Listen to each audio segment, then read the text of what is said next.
The first shift was from the advertising agencies to the networks as far as buying programs. And the reason for that was the cost of sponsorship. At one time, I mean, you had a sponsor would either buy a whole program or half a program.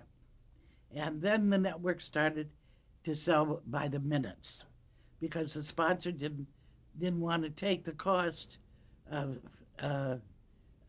39 programs, 29 programs, and that. So it became minute buying, and that's when the controls or the buying shifted from the advertising agencies to the networks. We just had different people to sell to. Didn't really affect us that much. It's just that instead of selling to Ben Bowes, you sold to CBS. But what has happened, and again, it all goes back to costs. In radio, you used to have 39 and 13, 39 weeks of new programming and 13 of repeats in the summer. Television started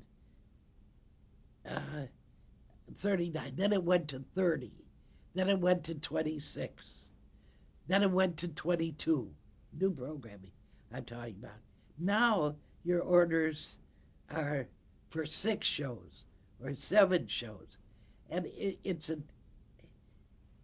terrible way for the producer to do business because the costs are so excessive.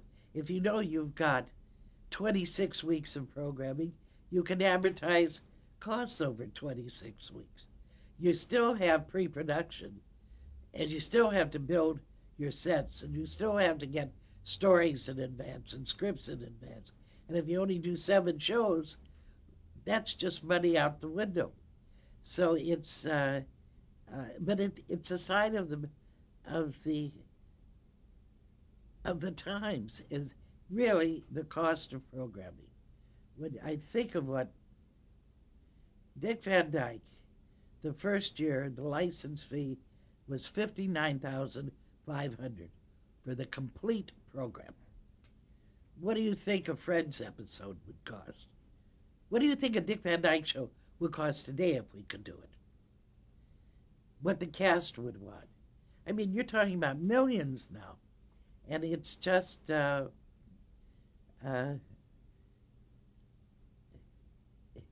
it's and that's why the networks have turned to reality programming because it's cheaper